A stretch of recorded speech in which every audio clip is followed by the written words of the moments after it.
የስብከቴ ርዕስ ታላቂቱ ባቢሎን የጋለሞቶችና የምድር እርኩሰቶች እናት የፍርዷ ሰዓት ደረሰ የሚል ነው።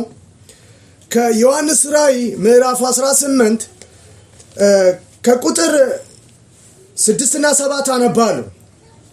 እርሷ እንደሰጠች መጠን ብድራትን መልሱላት፣ እንደ ሥራዋም 2 እጥፍ ደርቡባት፣ በቀላቀለችውም ጽዋ 2 እጥፍ አድርጋችሁ ቀላቅሉባት። ራሷን እንደ አከበረችና እንደ ተቀማጠለች ልክ ስቃይና ሐዘን ስጧት። በትንቢቴ መግቢያ እንደተናገርኩት የጋለሞቶችና የምድር የርኩሰት እናት ባቢሎን እግዚአብሔርን ትእዛዝ በሚጠብቁና የኢየሱስ ምስክር ያላቸው እንዳሳደረችና በደሟም እንደሰከረች በደማቸውም እንደሰከረች የእግዚአብሔር ቁጣ በላዩ ላይ 2 እጥፍ እንደሚገለጥባትና እግዚአብሔርን ትእዛዝ ለሚጠብቁና የኢየሱስ ምስክር ያላቸውን ሁሉ እሷ ፍርድን በምትቀበልበት ሰዓት እግዚአብሔር ከፍ ከፍ እንደሚያደርጋቸው ትንቢታዊውን የእግዚአብሔርን መገለጥ ከመጽሐፍ በማውጣት አብረን እናያለን። የዮሐንስ ራእይ ምዕራፍ 17 ከአንድ ጀምሮ ከሊና ጋር አብረን እናያለን። 7ቱንም ጽዋዎች ከያዙ ከ7ቱ መላእክት አንዱ መጥቶ ና በብዙ ውሃዎች ላይ የተቀመጠችውን የታላቂቱን ጋለሞታ ፍርድ አሳይሃለሁ። ለዮሐንስ ነው አስቀድሞ ሳይሆን በፊት እግዚአብሔር ለኢየሱስ የሰጠውን ኢየሱስ ደግሞ መልአኩን ልኮ ለዮሐንስ አመለከተው። ካመለከተውም አንዱ ይሄ ነው። በዘመን ፍጻሜ የሚደረገው ነገር ነገረው። ጋለሞታ ርኩሰት ናት። በዘመናት መካከል የሰራችውን በደልና ኃጢአት የሚደርስባትን ሁሉ ፍርድ ናን ያሳያለሁ። እሺ፣ የምድርም ነገስታት ከእርሷ ጋር ሴሰኑ። ተመልከት፣ ከእርሷ ጋር የምድር ነገስታት ሴሰኑ። ፍርድ ሲቀበሉ ደግሞ እነዚህ የሴሰኑ ነገስታቶች ይቀበላሉ። እሺ፣ በምድርም የሚኖሩ ከዝሙቷ ወይን ጠጅ ሰከሩ። በምድር ላይም የሚኖሩ የእግዚአብሔርን ትእዛዝ የማይጠብቁ ከእሷ ጋር ብረት ያደረጉ ሁሉ የእግዚአብሔር ቁጣ በእሷ ሲገለጥ የሚገለጠው በእነዚህ ወገኖች ናቸው። እሺ ብሎ ተናገረኝ። በመንፈስም ወደ በረሃ ወሰደኝ። የስድብም ስሞች በሞሉበት 7 ራሶችና 10 ቀንዶችም ባሉበት በቀይ አውሬ ላይ አንዲት ሴት ተቀምጣ አየሽ። በዘመናት መካከል በ7 ራሶችና በ10 ቀንዶች መካከል በዘመናት የስድብን ስም እግዚአብሔርን ትእዛዝ የማይጠብቁት ሰዎች ሁሉ እግዚአብሔርን የማይፈሩ አመፀኞች ሁሉ ከሷ ጋር ቃል ኪዳን አድርገዋል። ፍርድ በሚመጣበት ሰዓት የሚያገኛቸው ፍርድ ሲገለጥ እነዛ ነገስታት ከሷ ጋር ቃል ኪዳን ያደረጉት ሰዎች ይገለጥባቸዋል። በምድር ላይም የሷ ወገኖች የሆኑት በአመፅና በኃጢአት አመፃን ሁሉ በምድር ላይ ሞሉት ነው። የእግዚአብሔር ፍርድ ሲገለጥ የሚያገኛቸው እነሱ ነው። ስትሰራበት የነበረውን ደግሞ ራሶች 7 ነበሩ፣ 10 ነገስታት። እነዚህ ደግሞ እግዚአብሔርን ትእዛዝ የሚጠብቁት በዘመናት የነበሩትን አሳዳለች። ደማቸውንም ምን ብላለች? ጠጥታለች። በዘመናት መካከል ምን ብሏል? ያደረገችውን አመፃ ተመልክቶ እግዚአብሔር ለመልአኩ ለዮሐንስ ያመለክተዋል። ምን የሚያገኛትን ፍርድን ይነግራሉ። የስድብን ስም ምን ብላለች? ተሞልታለች። ማንም ሰው ሲናገር ለሰው አይደለም።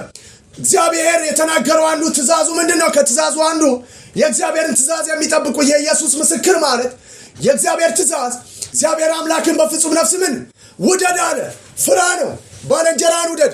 ማንም ሰው በባልንጀራው ላይ ክፉ ምን አያደርግም። ቢያደርግ አምላኩ ምን አለም? አልፈራም። ስለዛ ተሳድቧል ማለት ስድብ ማለት ይሄ። የስድብን ስም ምን ብላለች? ተሞልታለች። የምትናገረው ነገር ሁሉ እግዚአብሔር ያስቀመጠውን ትእዛዝ ውጪ ነው። ስለዛ የምትሳደበው እግዚአብሔርን እንደ መንግስት እንደ ህዝብና እንደ ግል ደግሞ ከእርሷ ጋር አብሮ ሆነው ምን ብለዋል? ሰርተዋል። ምን አመፃን፣ ስድብን። ስለዛ እግዚአብሔር የሰጠውን ቃል ትእዛዝ እምቢ ብለዋል፣ ወግድ ብለዋል። ባልንጀሮቻቸውን አልወደዱም። እግዚአብሔርን መታዘዝ ማለት ይሄ ነው። ውደዷ። ለባልንጀራ መልካም ከራሱ ምን እንዲሻል ይቁጠር። የተሻለውን ያስብ። እሱ የሚፈልገው መልካም ነገር ለዛው ይመኛል። እሷ ግን ያደረገችው እንደዛ ነው። እግዚአብሔርን የተሳደበችው ባለመፍራት ያልፈራችሁ ደግሞ ምንድነው? እግዚአብሔር የሰጠውን ትእዛዝ ምን ብላለች? ረግጣለች። አመፃን በምድር ላይ ምን ብላለች? ይሄን የሚያደርጉ እንደ መንግስትና እንደ ህዝብ ሰዎችም ከዛ ከረከሰው ጽዋ ጠጥተዋል። በሷ አገዛዝ ስር ውስጥ ነው ያሉት። ስለዛ ቁጣውን ሲገለጥ እነዚህ በሷ አገዛዝ ስር ያሉትን ሰዎች ሁሉ ምን ይላል? ያገኛቸዋል። እሺ ቀጥይልኝ። ሴቲቱም በቀይና በሐምራዊ ልብስ ተጎናጽፋ በወርቅና በከበሩ ድንጋዮች በእንቆችም ተሸልማ ነበር። ተመልከት፣ በአመፃ እኮ ነው ስድብን ተሞልታ እግዚአብሔርን ትእዛዝ አትጠብቅም። ምድር ላይ ያለውን ጠቅላላ ያለውን ማዕድን ውድ ነገሮችን ሁሉ ሰብስባለች። ለምን? በአመፃ በኃጢአት ገላ አሳዳ በአመፃና በኃጢአት የሰበሰበችው ሀብት ነው። እንደሷም ከሷ ጽዋ የጠጡት ሁሉ በአመፃና በኃጢአት የሰበሰቡትን ሀብት ሁሉ እግዚአብሔር በሚገለጥበት ሰዓት ሲገለጥ ለመልአኩ ነግሮ ወደ ዮሐንስ መጣ። ተመልከታ፣ የሚያገኛትን ፍርድ ያሳያለዋል። ለምን? በአመፃ የሰበሰበችውን ሀብት። እሺ በእጇም የሚያጸይፍ ነገር የዝሙቷን ርኩሰት የሞላበትን የወርቅ ጽዋ ያዘች። በግንባሯም ምስጢር የሆነ ስም ታላቂቱ ባቢሎን የጋለሞቶችና የምድር ርኩሰት እናት ተብሎ ተጻፈ። እሺ ሴቲቱም በቅዱሳን ደምና በኢየሱስ ምስክሮች ደም ሰክራ አየኋት። በቅዱሳን ደምና በኢየሱስ ምስክር ደሞች ምን ብላለች? ሰክራለች። እግዚአብሔርን የሚፈሩትን አሳዳ ምን ብላለች? ገላለች፣ አመፃ አድርጋለች። ስለዛ እነዛ ኢየሱስ ምስክር ያላቸው እግዚአብሔርን ትእዛዝ የሚጠብቁ ሰዎች ቅድም እንደተናገርኩት እግዚአብሔርን መፍራት የተሰጠው ሕግ ነው። በታቦት ውስጥ ያስቀመጠው እግዚአብሔር አምላክን በፍጹም ነፍስ ውደዳ፣ ባልንጀራን ውደድ። ምን ማለት? ለራሱ የሚፈልገው ለዛ ይመኛል፣ መልካሙን ያስብ። ለባልንጀራው። እሷ የስድብ ምን ብላለች? ተሞልታለች። ጭራሹን ያደረገችው ምንድን ነው? ገላለች፣ አሳዳለች። ለባልንጀራው መልካም አይደለም፣ በመግደል በማሳደድ ነው ሀብትን ሁሉ ምን ያደረገችው። በረከት ደግሞ የተሰጠው እግዚአብሔር ለሚፈራና የኢየሱስ ምስክር አለው። የተነጠቀው በረከት ማን ነው? እግዚአብሔርን የሚፈራ ሰው ነው ማለት። በረከት ለማን ነው? እግዚአብሔርን ለሚፈሩ ነው። ትእዛዙን ለጠበቁ የኢየሱስ ምስክር አላቸው። ገላ ነው በረከት የወሰደችው። እግዚአብሔር ምን ብላለች? አሳዳለች ነው። ጌታ ከነሱ ጋር ምን ብሏል? ተሰዷል። እግዚአብሔር ደግሞ አመፃዋ እስከምጨርስ ጠበቃት። ስለዛ መልአኩን ላከና የሚጠብቃትን ፍርድ ያሳያለዋል። ና ተመልከታ። ወሰደው። በረከት ሁሉ በክርስቶስ ላመኑት ትእዛዙን ለሚጠብቁ ለሚከተሉት ነው። እነሱ የተባረኩ ናቸው። ገለው ነው በረከትን ምን ያሉት። ስለዚህ አሁን በየትኛውም አይነት መንገድ የትኛውም ደብተራ ጋር ሟርተኛውን ኢየሱስ ክርስቶስ ያለው ሰው እሱ በረከት አለው። ከሱ በኃጢአትና በበደል ምክንያት ሰውየውን አሳደው። ይህ ሰው ባለጠጋ ስለሆነ በመናፍስቱ ዓለም ላይ በረከት ወስደዋል፣ ገለዋል፣ አሳደዋል። ዝም ብለው ደግሞ ሰዎቹ ምን አሉ? አልሞቱም። ስሙ ተጠርቶባቸዋል። በረከት እነሱ ጋር ነው። መጽሐፉ ለዛ ነው የሚያስደግሙት። ወስደው በማንም የተባረከውን ሰው ነው የሚፈልጉት። ትእዛዙን የሚጠብቁ ናቸው እግዚአብሔርን የሚፈሩ ሰዎች። እነሱን ደግሞ የትኛው ሟርተኛ ጋለሞታ ርኩሰትና በምሰራበት ሰዓት ላይ የትኛውም የመናፍስት ሰው ሀብት ሲፈልግ በአመፃ ሰው ጋር ነው የሚሄደው። ከዛ የዛ ሰው በረከት ምን ያደርጋል? ሽፍት ያደርጋሉ። እግዚአብሔር ደግሞ በዘመናት መካከል ሀብት መውሰድ ብቻ አይደለም፣ ሰጣት። ይኸው ያላደረገችው ነገር የለም በአመፃ። ማን? ጋለሞቷ።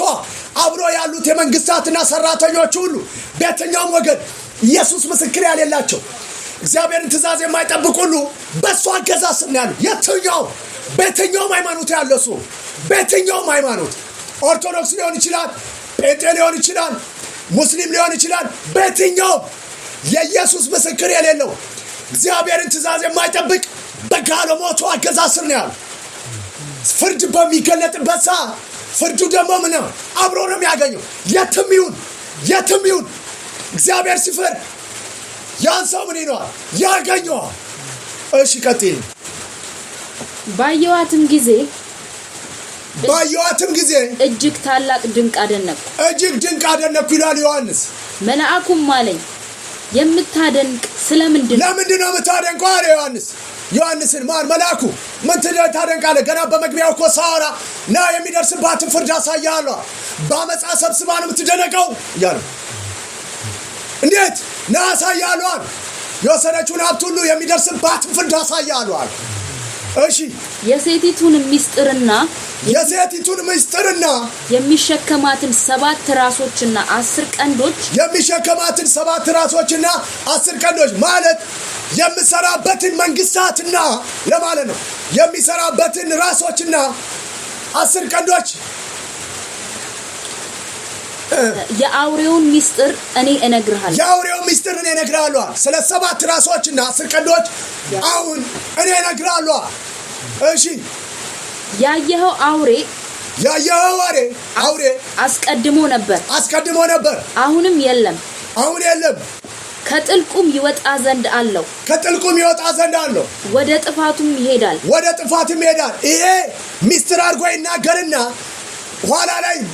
ኋላ ላይ ታች ምዕራፍ ቁጥር 11 ላይ ያብራራልናል። እመለስበታለሁ። ይሄን መገለጥ ነበር አለ፣ አሁን የለም፣ ኋላ ይወጣል አለ። እሱን ቁጥር 11 ላይ እናገራለሁ። አሁን ቀጥይልኝ። ስሞቻቸውም ከዓለም ፍጥረት ጀምሮ በሕይወት መጽሐፍ ያልተጻፉ በምድር የሚኖሩ አውሬው አስቀድሞ እንደነበር አሁንም እንደሌለ ነገር ግን እንዳለ ሲያዩ ያደንቃሉ። ተመልከት፣ አስቀድሞ ለፍጻሜ የሚመጣውን ነው። ባቢሎን የርኩሰትና ፍጻሜ ላይ 7 ራሶችና 10 ቀንዶች ይላል። ይሄ 8ኛ ሆኖ የሚመጣው አንቲክራይስት የሚገለጥበት 10 ቀንዶች 7ኛውን ራስ በመታበት ሰዓት ሲነክሱ 10 ቀንዶች ነገስታቶች ናቸው። ኋላ ላይ 3ቱን ከጣለ በኋላ የሚነሳው አንቲክራይስት መንግስት አምላክ ሆኖ አምላክ ነኝ ብሎ በክርስቶስ ስም የሚነሳው እሱ አሁን አይደለም። አሁን የሚሆነው ግን ስለ 7ኛው ራስን ያወራል። ስለ 7ኛው ኋላ የሚመጣው ነው። አንቲክራይስት አሁን አይደለም፣ ኋላ በምድር ላይ ለምትሰሙ ሰዎች አንቲክራይስት አሁን አይደለም የሚመጣው፣ ኋላ ነው። ፍጻሜ 8ኛው የሚለው ፍጻሜ ነው። አሁን ስለ 7ኛው ራስ አሁን እግዚአብሔር ስለሚሰራበት የጋለሞታ ርኩሰትና ምድሩን ሁሉ ስለያዘችው ስለሚያገኛ ፍርድ 7ኛ አሁን የሚመታው 7ኛው ነው። የ7ኛው ጋለሞታ የሚሰራበት መንግስት የሚመታበት ሰዓት 8ኛው ለፍጻሜ የሚመጣው ነው። እሱ ደግሞ 10 ቀንዶች ማለት 10 ነገስታቶች በሚገዙበት ሰዓት 3ቱን ጥሎ የሚወጣው አንቲክራይስት ነው። እሱ ኋላ ይመጣ። አሁን የሚመታው 7ኛው። እስቲ ቀጥይልኝ። ጥበብ ያለው አእምሮ በዚህ ነው። 7ቱ ራሶች ሴቲቱ የተቀመጠችባቸው 7 ተራራዎች ናቸው። 7ቱ ራሶች ሴቲቱ የተቀመጠችባቸው 7 ተራራዎች ናቸው። 7 ነገስታትም ናቸው። 5ቱ ወድቀዋል። አሁን ወደ ዳንኤል መጽሐፍ ሰፋ በሌላ መገለጽ ስለምመጣ ሰፋ እንዳይል 5ቱ ወድቀዋል የሚለው 5ቱ ወድቀዋል። እግዚአብሔርም ለዮሐንስ እንዲህ ብሎ ነገረው። አሁን ሊሆን ያለውን የሚመጣውንም ያሳየው ዘንድ መልአኩን ላከ ይላል። መልአኩንም መጥቶ ደግሞ ሊሆን ያለውን ነገር ሁሉ ነገረው። ከሆነውም አንዱ 5ቱ ወድቀዋል። እነማን ናቸው ካል ባቢሎን፣ ፋርስ፣ ሜዶም፣ ግሪክ፣ ሮም ናቸው። ከዛ ዮሐንስ ደግሞ የነበረበት 6ኛው እስቲ አንዱም አለ። አሁን ዮሐንስ ያለው ደግሞ 6ኛ ነው አለ። እሺ የቀረውም ገና አልመጣም። የቀረው ማን ነው? 7ኛው ጋለሞታ የምትሰራበት እሱ ደግሞ ምን አላለ? አልመጣም አለ። ሲናገር ከ2000 ዓመት በፊት ተናገር። ሲናገር የነበረው ዘመኔ ነው። እግዚአብሔርም ነግሮኛ። ይሄ 7ኛው መንግስት ማና? ጋለሞታም የሰራችበት ከተማ የቷ ናት? በምድር ላይም እግዚአብሔር ቁጣ ሲገለጥ ለሰው ሁሉ እንዲያውቅ እግዚአብሔር የቅዱሳንን ደም ሁሉ ያደረገችውን ክፋት ተመልክቷል። ሊበቀላት የእግዚአብሔርን ትእዛዝ የሚጠብቁትና ኢየሱስ ምስክር ያላቸውን ሁሉ ምን ብላል? በደሙ ሰክሯል። በደማቸው ሰክራለች ጋለሞታ። እግዚአብሔር ለፍርድ ወደዚች ምድር መጥቷል። 7ኛዋ ማናት? እሺ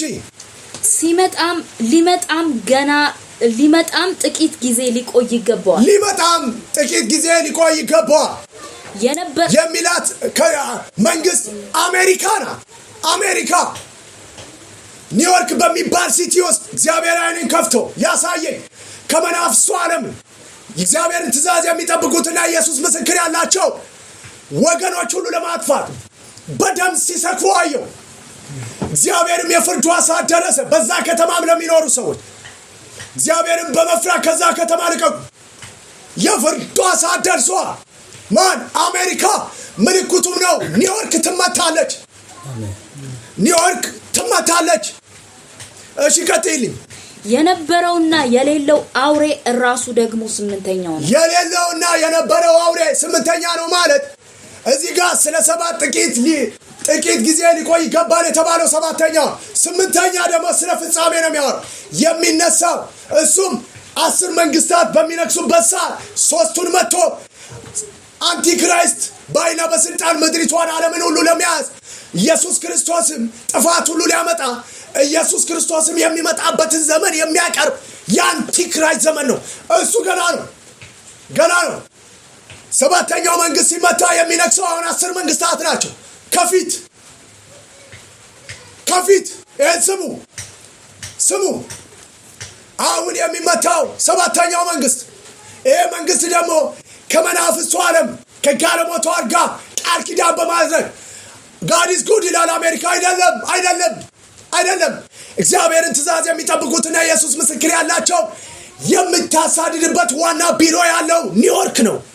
ከጋለሞታ የርኩሰትና የምድር የርኩሰት እናት ሚኖር አሜሪካን የፍርዱ ሰዓት ደረሰ። በዛ ምድር ለሚኖሩ ሰዎች ከዛ ሀገር ውጡ፣ ሽሹ፣ የፍርዱ ሰዓት ደርሷል። እሺ ቀጥይልኝ። አሁን እሷ ፍርድ ሲያገኛትና 10 መንግስታት በሚነግሱበት ሰዓት እግዚአብሔርን የሚፈሩ ትእዛዙን የሚጠብቁ ኢየሱስ ምስክር ያላቸው በምድር ላይ ሲነግሱ መለከታል። አሜን። አሁን ኢየሱስ ክርስቶስ 10 መንግስታት አሜሪካ ስትመታ በሚነግሱበት ሰዓት ስሙን የተሸከሙት ሁሉ ተራራ በተራራ ላይ ከፍ እንደሚሉ ስሙን የተሸከሙ የእግዚአብሔር ቤት የሆኑ ሰዎች ምድርን ሲቆጣጠሩ መለከታል። ዓለም ሁሉ ኢየሱስ ክርስቶስ ጌታ እንደሆነ በእግዚአብሔር ክብር ምድር ስትሞላ መለከታል። አሜን። የወንጌል ዘመን ነው። አሜን። ስሙ ይባረክ። እሺ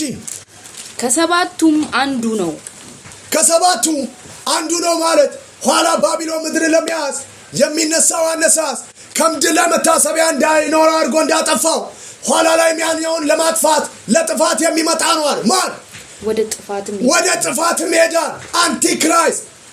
ወደዛ ዘመን ደግሞ በመገለጥ እግዚአብሔር የነገረኝ ሚስጥር በመስማት ለዘላለም እንዲያመልጡ የምናገረው የእግዚአብሔር ሸክም አለብኝ። በሌላ መገለጥ አወራለሁ።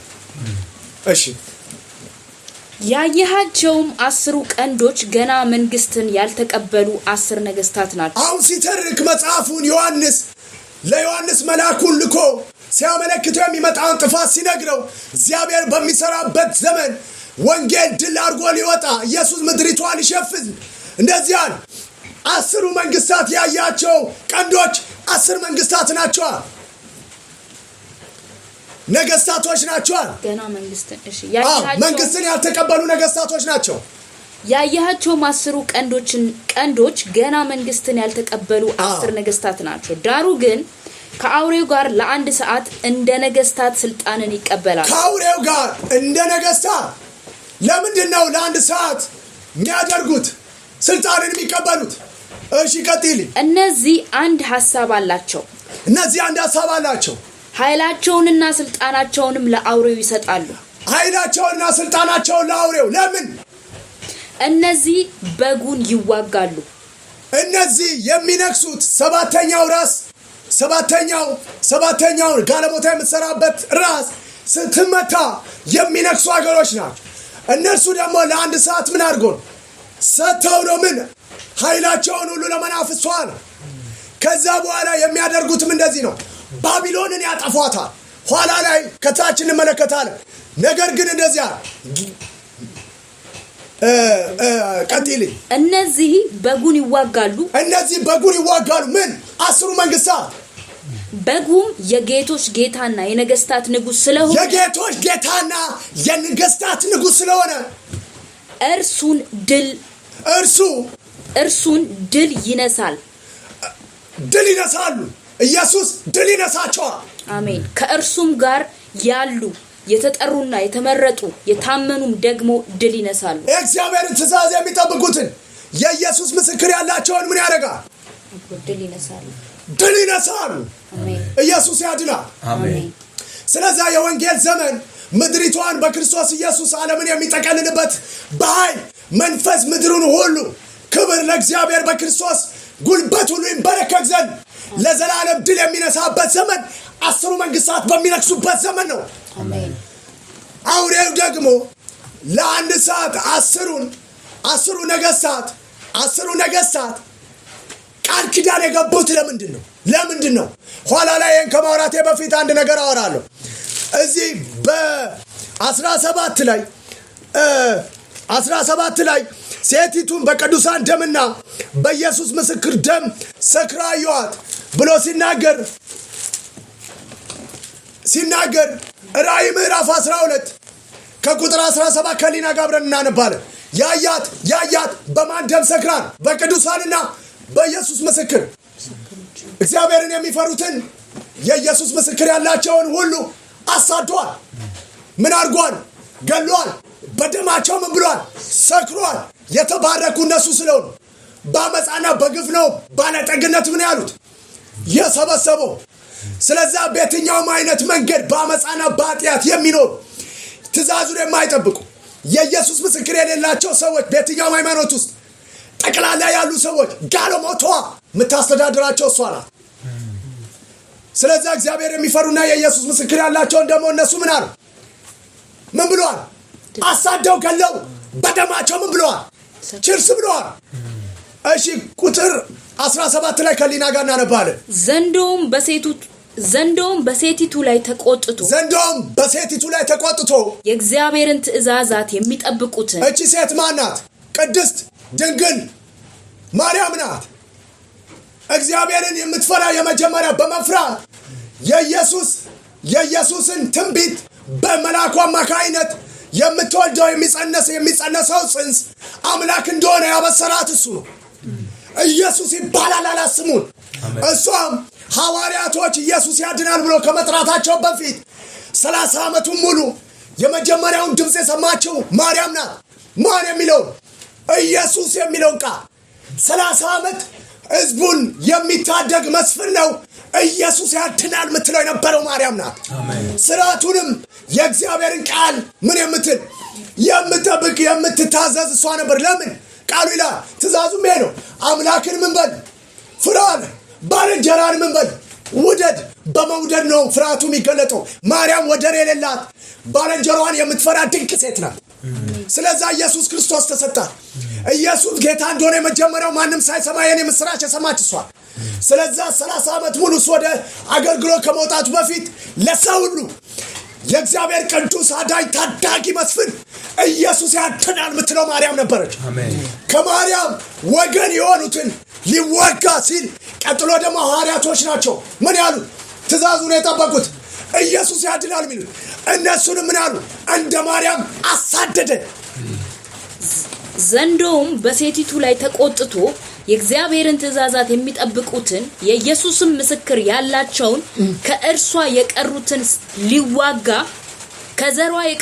ሊዋጋ ሄደ ዘራው ሁሉ እሺ በባህርም አሸዋ ላይ ቆመ ማን ከዘሯ የመጀመሪያ ኢየሱስ ያድናል ምትለው ጌታ እንደሆነ መሰከረችው ማርያም እናቱ ማርያም ሁለተኛ ሐዋርያቶች ናቸው ከዛ በኋላ ከዘሯ የሚያደርጉት ትእዛዙን እንደሷ ይጠብቃሉ ኢየሱስ ያድናል ይላል በዚህ ነው ምን የሚገለ እነዚህ ነው ቅዱሳንና ምን የኢየሱስ ምስክር ያላቸው ማርያምንም ጨምሮ ማርያምን የኢየሱስ ምስክር ያላቸውን ምን አድርጓል ደም ሰክራለች በደማቸው ሰክራለች የተባረኩ እነሱ ናቸው በረከት ከነሱ የወሰደችው በአመፃና በግፍ ነው።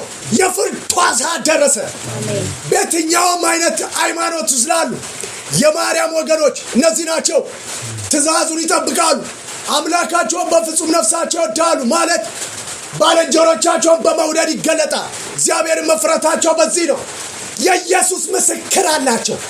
ይህን የተቀበሉት በጌታ በኢየሱስ ስለሆነ በስም ውስጥ ነው። ይህን ትእዛዝ ምን መንፈስና ሕይወት የተቀበሉት። ስለዚህ የኢየሱስ ምስክር ያላቸውን ከዘሯ ምን አለ? አሳደደ። የማርያም ወገን የማርያም ዘሮች ትእዛዙን ይጠብቃሉ። የኢየሱስ ምስክር አላቸው። ስለዚህ በምድር ላይ የኢየሱስ ምስክር የሌለው ሰው ሁሉ የማርያም ወገን አይደለም። የማርያም ወገን አይደለም። አታውቃቸው። የማርያም ወገን እግዚአብሔርን ትእዛዝ ይጠብቃል። የኢየሱስ ምስክር አላቸው። ኢየሱስ ያድናል ነው የሚሉት የማርያም ወገኖች። ማርያም ኢየሱስ ያድናል ነው የምትለው። ዘሯ ሁሉ ሐዋርያት ኢየሱስ ያድናል ነው የሚለው። ከሷም የቀሩት ሁሉ እንደኛ አይነቱ ትእዛዙን የሚጠብቁት ኢየሱስ ያድናል ነው የሚሉት። ስሙ ይባረክ። የእነሱን ደም ነው የሰከረችው። ማን? ጋለሞቷ። ለዛ ነው ምን ታደንቃለህ? የሚደርስባትን ፍርድ እግዚአብሔር የነገረኝ ነገር ላሳያል። ይሄኗል። ለዛ በመግቢያ መጽሐፍ እንደተናገርኩት እንዳደረገችው 2 እጥፍ ምን ይሆናል? ይሰጣታል። 2 እጥፍ። የኢየሱስ ምስክር የሌላቸው ትእዛዙን የማይጠብቁ ሁሉ በጋለሞታዋ ስር ነው ያሉ። በክርስቶስ ኢየሱስ አረማመዳቸውን ወደ እግዚአብሔር ባያቀኑ የእግዚአብሔር ቁጣ በላያቸው ላይ ሲገለጥ መለከታል። ተመለሱ። በምድር ላይ ላላችሁ ሰዎች በየትኛውም ሀገር የእግዚአብሔርን ትእዛዝ በመጠበቅ የኢየሱስ ምስክር እንድትሆኑ በክርስቶስ ወደ እግዚአብሔር ተመለሱ። ከሚመጣው ቁጣ አምልጡ። ባትመለሱ ግን በጋለሞታዋ ግዛት ውስጥ ነው ያላችሁ። የሚመጣባትን ቁጣ ሁሉ አብራችሁ ነው የምትቀበሉት። ማርያም በማለት አታመልጥም። ሚካኤል በማለት አታመልጥም። ገብርኤል በማለት አታመልጥም። ኢየሱስ በማለት ትእዛዙን በመጠበቅ ነው የምታመልጠው። ባትመለሱ የእግዚአብሔር ፍርድ ይገለጥባችኋል። ይሄ ይሆን ዘንድ ግድ ነው። ከፊት እናያለን። ኒውዮርክ ስትመታየው ተመለሱ። ምልክቱ ይሄ ነው። ኒውዮርክ ምትባል በአመፃና በኃጢአት የቅዱሳን ደም ስለተገኘባት ሲመታ ተመለከቱ። ተመለሱ። አረማመዳችሁ በክርስቶስ ወደ እግዚአብሔር አቅኑ። በየትኛውም ዓለም ለምትኖር ሙስሊም ክርስቲያን አሁን በምድር ላይ ያየን አይደል? ወንድሙ ላይ ኒኩለር ሲወርቅ ቦምብ ሲወርቅ ምን ይሆናል? የስ ብሎ አንዱን ደስ እየተሰኘ ነው። እግዚአብሔር በዚህ አይደሰት። በእስራኤል መሞት አንዱ እየተደሰተ ነው። በኢራን ሰዎች መሞት አንዱ እየተደሰተ ነው። በእነዚህ እግዚአብሔር አይደሰትም። የዛንም የዚህንም ጥፋት አይፈልግም። እግዚአብሔር እንደዚህ አለ፣ ባልንጀራን ውደድ አለ። ለማንም ሰው ሞት የሚመኝ ሰው ገዳይ ነው። ጋለሞቷ ነው የምትመራው። አረማመዱን በክርስቶስ በማቅናት ግን የልጁ የኢየሱስ ክርስቶስ ደም ከኃጢአት ያነጻል። ያለበለዚያ ለአሜሪካ የተተኮሰ በጋለሞታ ግዛት ውስጥ ካለ ኢትዮጵያ ብትሆን መጥቶ ፍንጣሪ ያገኛል። አታመልጥም። ተመለስ። በክርስቶስ ኢየሱስ አረማመድን ወደ እግዚአብሔር አቅና። ብሩካኑ እሺ ምዕራፍ 17 10 ቀንዶች እንዴት አድርገው አሜሪካን እንደሚያጠፏትና እነሱም ደግሞ በሚገዙበት ሰዓት ላይ የነገስታት ንጉስ ኢየሱስ ገዢ ሆኖ ምድርን ሁሉ በክብሩ የምትሞላበትን ዘመን እናያለን። አብረናው ከቁጥር ከዚህ ጀምሮ አለኝም ጋለሞታይቱ የተቀመጠችባቸው ያያሃቸው ውሃዎች ወገኖችና ብዙ ሰዎች አህዛብን ቋንቋዎችም ናቸው። ይኸውልህ በየትኛውም አይነት መንገድ የእግዚአብሔር ትእዛዝ የማይጠብቅ የኢየሱስ ምስክር የሌላቸው ሰዎች ሁሉ በጋለሞታ ግዛት ውስጥ ነው ያሉት። ጋለሞቷን የምታንቀሳቅሳት። እሺ ቀጥል። ያያሃቸውም 10 ቀንዶችና አውሬው ጋለሞታይቱን ይጥላሉ። 10 ቀንዶች ተባብረው አንድ ጥምር ሆነው ነገስታት ናቸው። ለአንድ ሰዓት ነው ምን ያደረጉት? ቃል ኪዳን ለመናፍስቱ ዓለም የሰጡት። ለምን? 7ኛውን ራስ ምድርን ስትገዛበት የነበረ ርኩሰት መናኸሪያ ጋለሞታ አሜሪካ ሊያጠፉ። እሺ ባዶዋንና ራቁቷንም ያደርጓታል። ባዶዋንና ራቁቷን ያደርጓታል። እመለከታለሁ። በአሜሪካ ለምትኖሩ በምድር ላይ ላላችሁ ስፔሻሊ ኢትዮጵያውያን፣ ኤርትራውያን ከዛ ሀገር ውጡ። እሺ ስጋዋንም ይበላሉ፣ በእሳትም ያቃጥሏታል። 10 መንግስታት ሸምቀው አልቀዋል። አሁን ሸምቀው ጨርሰው ሊመቷት ተዘጋጅተው መለከታል። ኒውዮርክ የምትባል ምልክት ነው። በአንድ ሰዓት ቡም ብላ ስትመታ ያየው። እሺ እግዚአብሔር ሐሳቡን እንዲያደርጉ እቺ ጋለሞታ ርኩሰትና እግዚአብሔርን የሚፈሩትን ትእዛዙን የሚጠብቁትና ኢየሱስ ምስክር ያላቸው ያደረገችውን ስለሚያውቅ 10 መንግስታት ሐሳቡን ያደርጉ ዘንድ የሱን ሐሳብ ያደርጉ ዘንድ እሺ እግዚአብሔርም ሐሳቡን እንዲያደርጉ አንድንም ሐሳብ እንዲያደርጉ የእግዚአብሔርን ቃል እስኪፈጸም ድረስ መንግስታቸውን ለአውሬው እንዲሰጡ በልባቸው አግብተዋልና። አያሌ ለማጥፋት የሚፈልጉ ነገስታት ናቸው እነዚህ። ምድር ለመግዛት ሲፈልጉ እግዚአብሔር ደግሞ ምን አለባቸው? በጋለሞታዋ ላይ ሐሳባቸው እንዲፈጽሙ ሐሳቡን ከተተባቸው የእግዚአብሔር ቃል ገና አስቀድሞ ሳይሆን ሰባተኛው ራስ አሜሪካ ሳይመጣ በፊት የምናገርን ያደለዋ ሳይሆን በፊት እየተመለከተ ነው የሚያወራው። ኃይላቸውን ለመናፍስቱ ዓለም ስለሰጡ ማን? አሜሪካ ባንዲራዋ ሲቃጠል መለከት ነበር። ከዛው ምን ሆነ? 10 መንግስታት ጨረሱና ምን አደረጓል? በአንድ ሰዓት መጥቷል፣ አጠፏል፣ እንቃኗን ባዶዋን አስቀሯል። በመገለጥ የአሜሪካ ኃይል ያለው ኒውዮርክ ላይ ነው። ኒውዮርክ ተመታ ማለት ባዶዋን ቀረች ማለት። ጉልበቷ ኃይሏ ጀርባ ላይ ያለ የሚሰራው መንፈስ እሷም የምታደርገው ቃል ኪዳኗን ኒውዮርክ ላይ አንድ ላይ ነው የሚመታት። ስለዚህ በዛ ምድር ለምትኖሩ ለየትኛውም አይነት ሰዎች ከዛ ምድር ውጡ። 10 መንግስታት ጨርሰው ምን ብሏል? ቃሉ ይሆን ዘንድ ግድ ነው። እሺ ያየሃትም ሴት በምድር ነገስታት ላይ የምትነግስ ታላቂቱ ከተማ ናት። ታላቂቱ ከተማ ኒውዮርክ እንግዲህ ቃል ኪዳኑን ያደረገው እዛ ነው። አሜሪካን ታላቅነት አመጣለሁ ብሏል። ከመናፍስቱ ዓለም ከባቢሎን ጋር የሚመጣባትን ፍርድ ስትቀበል የምትቀበለው ራሷ። በዘመናት ግን የሰራቸው ጉድ ተገልጧል። በቅዱሳን ደምና እግዚአብሔርን በሚፈሩ በረከት ባላቸው ሰዎች ላይ ያደረገችው ክፋት የትኛውም በረከት ያለበት ክልል ሄዳ ምን ብላለች? በዝብዛለች። ማን?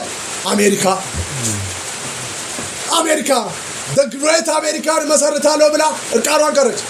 ከመናፍስቱ ዓለም የሰበሰበችው ባለጠግነት ሁሉ በክፋትና ባመጽ ነው። አሜሪካ በደል ተገኝቶብሻል፣ አምላክሽ ብድራትሽን ይከፍል ዘንድ 2 እጥፍ ወደ አንቺ መጥቷል፣ ንስሐ ግቢ። በዛ ምድር ያላችሁ ሰዎች የሚመጣውን ቁጣ በደረሳችሁበት ጊዜ ንስሐ በመግባት ከዘላለም ሕይወት ታመጡ ዘንድ ኢየሱስን እመኑ። አሜን። ፍርድን ተቀብላችሁ ከሚመጣው 2 እጥፍ ማለት በምድር ላይ በሰማይ ለዘላለም እኮ ከሱ እንኳን እንድታመጥ ብድራቷን ትቀበል። ይቅር በለኝ በድያለሁ ብሎ እያንዳንዱ በክርስቶስ ይመን ከዘላለም ጥፋት ይድናል። ከሁለተኛው ጥፋት 2 እጥፍ ማለት ነው። በምድር ላይ ለዘላለም ማለት ከዘላለሙ ቢያንስ ይሻርላችኋል። በሰሩት በደል ይቅርታ እንዲጠይቁ ይቅር በለኝ ኢየሱስ ሆይ ነፍሴን ላንተ ሰጣለሁ ብሎ ንስሐ ይሄ ግድ ነው። እሺ ኢሳይያስ 50 ከ1 እስከ 3 ከሊና ጋብረና ነብና እንጨርሳለን። እናንተ ጽድቅን የምትከተሉ በዛው ሰዓት እንደተናገርኩ በዘመናት መካከል አሁን ኢየሱስ ምስክር ያላቸው የእግዚአብሔርን ትእዛዝ የሚጠብቁ የነሱ ዘመን መሆኑን አይቻል። እግዚአብሔር በኃይል በከፍታ ላይ ሲያወጣቸው ዓለምን ሁሉ ከከፍታ በላይ ከፍታ ላይ ሲያወጣቸው ተመለከተ። ኢየሱስ ምስክር ያላቸው የነሱ ዘመን ነው። ስለዚህ እግዚአብሔር እንደዚያ እናንተ ጽድቅን የምትከተሉ እግዚአብሔርን የምትሹ ሆይ ስሙኛ። እሺ እናንተ ጽድቅን የምትከተሉ እግዚአብሔርንም የምትሹ ስሙኝ። አሜን። ከእርሱም የተቆረጣችሁበትን ድንጋይ ከእርሱም የተቆፈራችሁበትን ጉድጓድ ተመልከቱ። አሜን። ወደ አባታችሁ ወደ አብርሃም ወደ ወለደቻችሁም ወደ ሳራ ተመልከቱ። እሺ አንድ ብቻውን በሆነ ጊዜ ጠራሁት፣ ባረኩትም፣ አበዛሁትም። እግዚአብሔርም ጽዮንን ያጽናናል። አሜን። ቆይ እዚህ ጋር ተመልከቱ። አሁን የተጣሉ ያሉ በምድር ያሉ ሰዎች የአብርሃም ልጆች ናቸው። እስማኤል፣ ያዕቆብ፣ ኤሳው እንደገና ከ6 ልጆች አሉት ከሌላው ወልዷል አብርሃም። እነዚህ ሁሉ አንድ ላይ ተሰብስበው የተጣሉ ነው የአብርሃም ልጆች። ከአብርሃም አይማሩም እንዴ? አብርሃም ብቻውን ጠራሁት እግዚአብሔርን በመፍራት ምስክሬ ስለኔ ነበረ። ስለዚህ እኔ ምን አረኩት? ባረኩትም፣ አበዛሁታል። አሁን በምድር ላይ ያሉ ሰዎች ሁሉ የአብርሃም ዘሮች ናቸው። በአብዛኛው የምስራቅ ሀገር ሰዎች ኢራን፣ ፊሊስጤም፣ እነዚህ ሰዎች ሁሉ እዛ አካባቢ የአብርሃም ሰዎች ናቸው። ኢራቅ፣ እስራኤል፣ አረብ ምድር የእስማኤል የአብርሃም ልጆች ናቸው። ከአብርሃም ከአባታቸው እኔ እግዚአብሔርን የሚፈራ ሰው ነበረ። አብርሃምን ምን አረኩት? ባረኩት፣ አላጠፋሁትም። አሁን በምድር ላይ እርስ በርስ እየተጠፋፉ የአብርሃም ልጆች ሆኖ ከአብርሃም አልተማሩ። አብርሃም እንዲህ አላደረገ። እግዚአብሔርን በመፍራት ለባልንጀራው የሚያስበው መልካም በማድረግ ደግሞ እግዚአብሔር ምን ብሎታል? ሕጉን ስለጠበቀ ባርኮታል። ስለዛ እናንተን ጽድቅን የምትከተሉ የእግዚአብሔርን ትእዛዝ የምትጠብቁ አምላክን የምትፈሩ ለሰው ሁሉ እንደናንተ መልካም እንዲሆንላችሁ የምትመኙዋል። ባልንጀሮቻችሁን የማሰድቡ እንዲሁም የምትባርኩ ከፍ ለማድረግ የምትሯል። አብርሃምን ተመልከቱ። አንድ አድርጌ ብቻውን ጠራሁት፣ ሳራንም አመጣኋት፣ ባረኳቸውም። ምን አረኩ? አበዛው። ስለዚህ አመለከታለሁ የእግዚአብሔር ጽድቅ ለመሆን በክርስቶስ አረማመዱን ያቀና የእግዚአብሔርን ትእዛዝ የሚጠብቁ በምድር ከፍታ ላይ ሲወጡ መለከታል። ፍሬያቸውም ሲበዛ ሰው በሚመጣበት በሚጠፋበት በዚህ ዘመን ሞት ብቻ በሚሆንበት ቀንታቸውን ከፍ ከፍ ያደርጋል። በምድር ከፍታ ላይ ይወጣሉ። እግዚአብሔር ይህን ያለው። እሺ ቀጥል።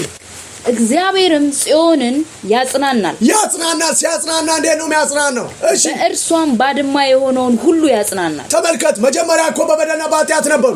ባድማ ዝም ብሎ አይደለም የሆነው። በኃጢአትና በበደል እግዚአብሔር ምን ያደርጋል? ባድማ፣ ይኸው ምድረ በዳ። ስለዛ ጽዮን ምን ብላለች?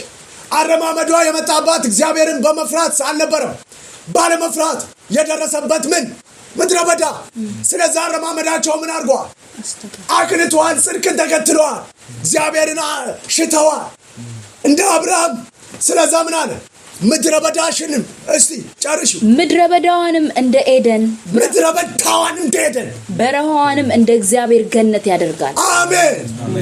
ስለዚህ ደስታና ተድላ ምስጋናና የዝማሬ ድምጽ ይገኝበታል። አሜን። ስለዚህ እግዚአብሔር በዘመናት መካከል የእግዚአብሔር ፍርድ በሰዎች ሁሉ ላይ ሲገለጥ እግዚአብሔርን ባለመፍራት ነው፣ ትእዛዙን ባለመጠበቅ የኢየሱስ ምስክር የላቸው። ስለዚህ እግዚአብሔርን የሚፈራና ኢየሱስ ምስክር ያላቸው ሰዎች ሁሉ ኢየሱስን በክርስቶስ ኢየሱስ የእግዚአብሔርን ጽድቅ ለመሆን ትእዛዙን የሚጠብቁ ምድረ በዳቸው በኃጢአትና በበደል ምክንያት ቢደርስባቸው እግዚአብሔር ቀይሬን ተደና አደርገዋለሁ ያ። አሜን። ስለዚህ ጽድቅን የሚከተል አሁን በምድር ላይ ያሉ ሰዎች ሁሉ እግዚአብሔር በምድር ከፍታ ላይ ሲያወጣቸው መለከተ። አሜን። ገናና ሲያደርጋቸው መለከተ። አሜን። በማይፈሩ ሁሉ ላይ የእግዚአብሔር ጽድቅ የኢየሱስ ምስክር ለመሆን የማይፈልጉት የእግዚአብሔር ፍርድ ሲገለጥባቸው ተመልክቻለሁ። አሜን። ይሄ ሊሆን ግድ ነው። በምድር ላይ ላላችሁ ሰዎች ይሄን በመስማት በክርስቶስ ኢየሱስ ከደረሰባችሁ ከየትኛው መከራ ታመልጡ ዘንድ ከዘላለምም ጥፋት ከዘላለምም ሞት በክርስቶስ ኢየሱስ ሕይወት እንድትቀበሉ ፍርድን ብትቀበሉ እንኳን ከዘላለም ጥፋት ትድናላችሁ። በክርስቶስ በማመን አረማመዳችሁን ወደ እግዚአብሔር አሉ። ለራራለት ደግሞ ምድረ በዳውን እንደ ኤደን ገነት ይቀይርለታል። ስሙ ይባረክ። ለራራልን ጌታ በኃጢአትና በበደል ስንጠፋ የነበረውን በክርስቶስ የእግዚአብሔር ጽድቅ ላደረገን ለእግዚአብሔር ክብር ምስጋና ይግባው። ስሙ ይባረክ። ተባረኩ።